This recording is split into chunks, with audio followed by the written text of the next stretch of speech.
This is a very quick and easy one, is if you have a main character who you want to be kind of underdog syndrome, they're down on themselves for whatever reason, but they have friends who talk about how wonderful they are.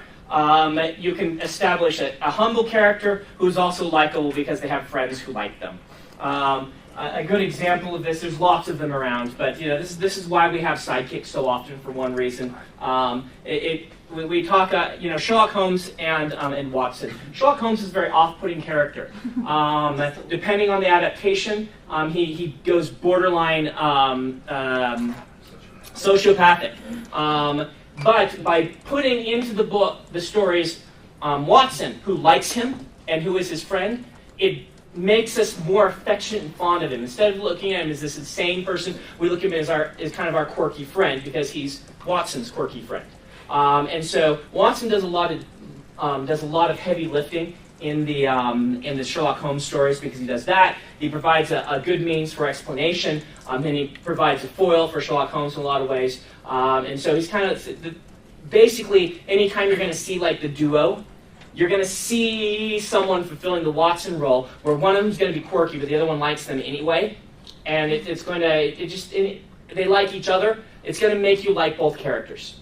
Having friends is going to make you like the characters. It's just a simple fact of life. And in fact, a lot of times people characterize villains by giving them friends, love interests, people who care about them. George R. Martin is a genius at this.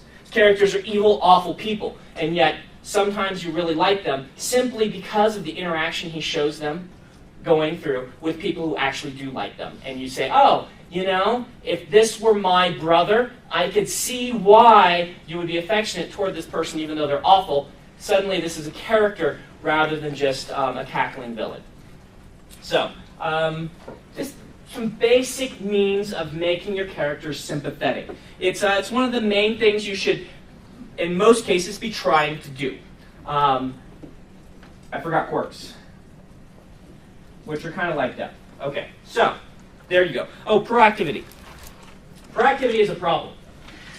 Proactivity is difficult because, I believe I've mentioned this before, if the villains do nothing, then the main characters have nothing to do. You need to get around that by giving them things to do. And I guarantee you, if you're making the character proactive, if you show them doing stuff in the very beginning scene, rather than letting other people do stuff, then we're going to like them. Instead of saying, they're a stamp collector, to give them a quirk, show them in the opening scene, jumping through all sorts of hoops, working really hard to find this stamp that they love. Even if the stamp has nothing to do with the main plot, spending a chapter to show us all of this stuff is going to then show us a character who's willing to sacrifice their time, their talents, their energies in order to achieve their goals, which is going to make us immediately like them more. How do we start off Indiana Jones? Going through just all sorts of horrible things in order to get this idol. Nothing goes his way. He has to react a lot to things going poorly. But at the end of this sequence, we have this guy that we like because, number one, he's a huge underdog. Everything goes wrong for him. But number two, he's been trying so blasted hard that we just love him. You'll see this happening a lot in films and stories. The introductory scene doesn't necessarily directly relate to the plot, so instead they show the character being proactive or show some of these other things in order to establish them for us. Okay? Questions on this? Now, Brandon, what if you don't want your character to be sympathetic? That's all right, but you're going to have a hard time doing it. Because even if you show them being evil, if you show them being proactive, there's going to be something compelling about that character. This is why we like villains. And it's not a bad thing to have a character who is kind of running down the line that is mostly evil, but we like them and are fascinated by them because they're actually doing things, because they have depth, because they're consistent. Because they run into problems and overcome them, we're going to like them. And this is a good thing to do. Okay? All right. So, let's talk about kind of the harder ones. The depth and the quirks. Okay? These other things are actually fairly easy to do once you get the mindset of them. Keep an eye on this one. That's the one that people slip on the most, okay? It's by making their characters not do something. This is a problem when, I mean, you want to make them proactive and you want to make their problems personal to them. You know, yeah. Now, so this is going to make the character more likable, and is... It's going to make the story more interesting also. Okay, and that's kind of my question. Is this going to help involve the reader in the plot? Yeah, it's going to. They're going to be more interested if they feel like they've got a proactive character. If they have a character who's standing and watching the action, the story is going to feel static to them. That's not to say you can't do it. You can break any of these things, but you want to be aware of them. And knowing how to do some of these things are especially important if you want to have a character who's a little bit unlikable at the beginning, that is a growth character. Some of you may have tried to write these stories. How do I write a character that no one likes at the beginning? Well, you can make them unlikable for whatever reason, then do all these other things, and they'll still be sympathetic and interesting, even though we don't like them.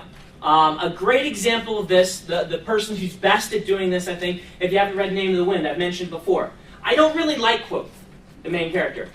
You know, he's not something I really want to hang out with. He's kind of a jerk. He's got a really bad temper. But he's fascinating to read about because of all of this other stuff. Okay? The problems, the proactivity, the expertise, all of this stuff makes him a wonderful character. People love to read about him, but he's not that likable. So if you want to have an arc where someone goes from having kind of some unlikable characteristic to going toward becoming more likable, what you want to do is you want to make sure you're hitting these other things pretty hard so that we have other reasons to identify with them and want to read their story. It's actually not that hard if you understand this kind of this balance and this makeup. If you don't, then you just make an unlikable character who is not proactive and sits and grumbles about everything. It has to be forced to do everything. It's the big mistake I see with people who want to make kind of the sarcastic, young, like YA protagonist who doesn't want to be on this adventure and stuff like that. They make them unlikable, and then they take away all these things, and the book is just a bore. It's like pounding your head against the wall. Where, on the other hand, if you make them kind of sarcastic and a little bit mean, but you give them all of this other stuff, then we're gonna love them. The dude from the Rapunzel movie, Tangled. He is not a likable person to start. The first thing you see of him is him backstabbing his buddies. Okay, but he is really good at stuff. Okay, he's really glib, and he's really funny, and he's really good at stealing stuff. And so he's also extraordinarily proactive. You mix these two things together and add in some problems, and we're willing to like the guy as he becomes a better person. And the movie, it's a fantastic film for basically these reasons. Okay? So, the hardest ones on here I feel to do are depth and quirks, which are kind of the same thing. This is easy to do if you remember it. It's easy to forget, so it becomes harder than it should be, even for professional writers.